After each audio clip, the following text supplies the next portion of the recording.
Greetings loyal subscribers and honoured guests. Issue 6 of the relaunched Zzap 64 will be dropping on our doormats very soon, which means it's time once again to take a look at all the goodies that come alongside it. Be it digitally or via physical media if you back the magazine at the correct tier, you can get your hands on all the games and demos featured here if you sign up to the magazine on Patreon. On the cover this month is Sonic the Hedgehog, as the amazing new port of the Master System Classic finally gets the C64 treatment. We can now finally enjoy fully featured versions of both the original Super Mario Bros. And this version of Sonic on our Commodore 64s. Who'd have thought we'd ever live to see that day come? It's exciting stuff. Let's get started taking a look at the contents of this cover mount without further delay. First up is a full free game called Commodore Olympics, which is a loving tribute to classic joystick waggling multi-event sports titles such as David Crane's Decathlon. The programmer has done an excellent job capturing the look and feel of such titles here, and there is a nice range of different events. The trouble is that I really hate this sort of game. First of all, there's the fact that they are notorious for killing off our precious joysticks, and secondly, it's all much too close to real exercise for my liking. You have to really waggle furiously to get anywhere at all, and I had a lot of trouble with my character jumping when I was trying to run, even when I switched from an Xbox gamepad to a proper Competition Pro joystick. I wouldn't say I hate all games of this type. The Epix titles managed to find a good balance of events that don't necessarily require a lot of waggling as the years went by, and those ones were all the better for it.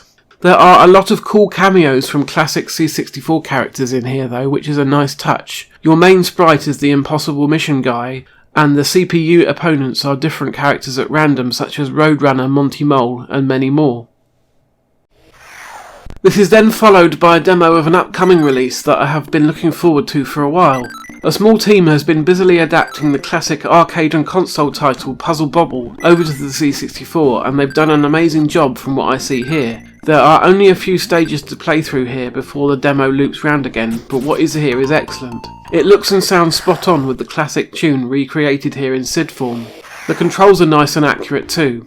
I don't yet know if the two-player mode has made its way over from the original version, but I hope so, as that was really addictive, and I spent many hours playing Puzzle Bobble 2, or more accurately Buster Move 2 as it was known here, against my friends on my PlayStation during the mid-90s. I will definitely be purchasing and playing this one as soon as the full game is made available.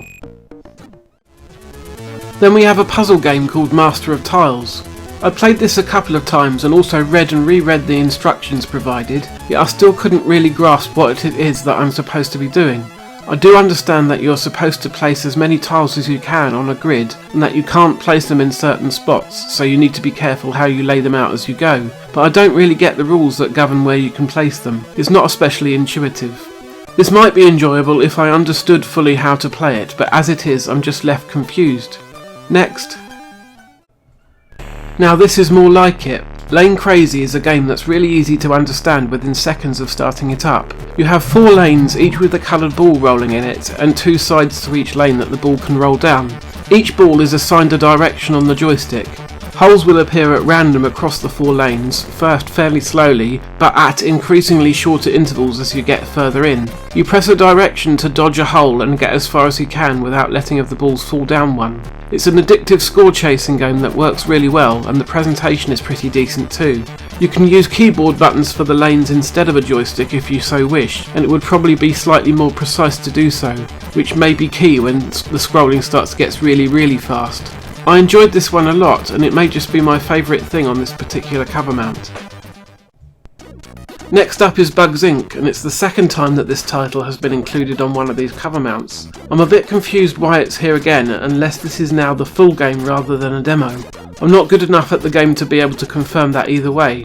It's a solid fun game though. It's based on the classic Game & Watch called Greenhouse, but with vastly improved graphics and many more stages. You will need to blast the bugs with pesticide before they get to your flowers and eat them, with different colours of bug moving at different speeds. The bugs come from multiple places, so you need to be constantly on your toes, flicking from spot to spot and blasting them before moving on to the next. There are carnivorous plants that will bite you and cause you to lose valuable seconds unless you move past them at the correct time. Try and clear as many stages as you can before one of the bugs inevitably chomps down on your sunflowers. The penultimate demo is for Sam's Journey, which is quite an older title now, but still an amazing game. Apparently people have been calling out for a playable demo of this one for years, and it's finally here. I own the full version of this, which I play on my C64 Maxi, and the jump button is mapped to a fire button, which makes it a lot more enjoyable to play. Here though, you're stuck with the old style up to jump controls, which always feel a bit clumsy to me. This demo will probably let you decide whether you want to get hold of the full release though, after you've spent some time with it. A solid, but unexciting, for me at least, addition to this cover mount.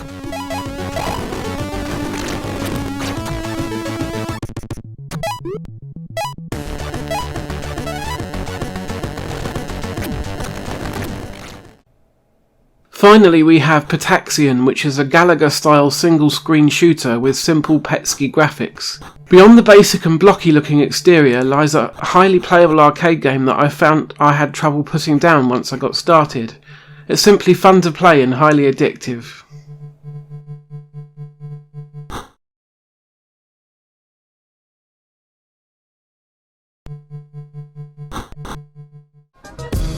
So that concludes another episode. I have some joint favourites this time.